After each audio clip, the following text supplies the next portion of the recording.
իմ որդին բանակ էր գնացել, դե մինչև պատերազմն է ինքը ծառայել, բանակ էր գնացել ու սենց դեպքեր ինքը սահմանին էր, սնայպեր էր ու դե տեղ հերթապահում էին, որ հա ինչ-որ հակառակորդը մտնում էր ներս, դիվերսիոնանում, որ ինքն էլ էր սպեցնազից, իրանք էլ են դիվերսիոն, վերջը տենց ինքը սնայպերն էր և ձմեռ էր ու ոնց որ Իրանը դիտարկել էին հակառակ Իրան ջոկատին ու այդ տեղն էլ մոտարապես իրա դիտարկել էին, տը մի 7 հատ 6 հատ սնայպեր էին ուղարկել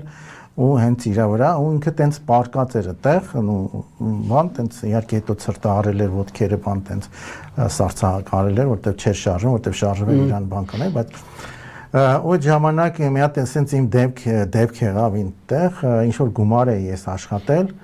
եւ այդ բանկը տրակեց այդ գումարը կորավ բայց ին միտք եկավ որ այդ գումարը որ կորավ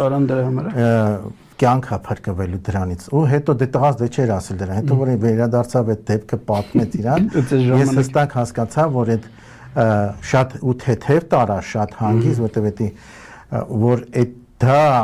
այն վարչատրությունն էր որ ինքը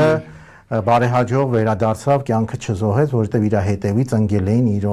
ոնց որ դա շատ դժվար է որ 6-7 հատ սնայպեր շրջապատել են ու ինքը մեջտեղն է մնացել չգիտի ինչ անի դժվար 3 օր չէր շարժվել տենց մեջ մնացել էր ու տենց չէին հայտնաբերել էլի վերջը իրան կարացել էր կյանքը փրկվել որովհետև կյանքը արդեն բանի վրա է կարա ինչ որ բան մենք կորուստ ունենանք բայց հասկանանք որ ուրիշ տեղից դա վարձայթույց է հիմա այդ կորուստը իմը չնչիր էր որովհետև կյանքը անչափելի են այդ բան անել ուրիշները կարող է կյանքը դարդ անեն դրա համար բայց ես շատ ուրախացա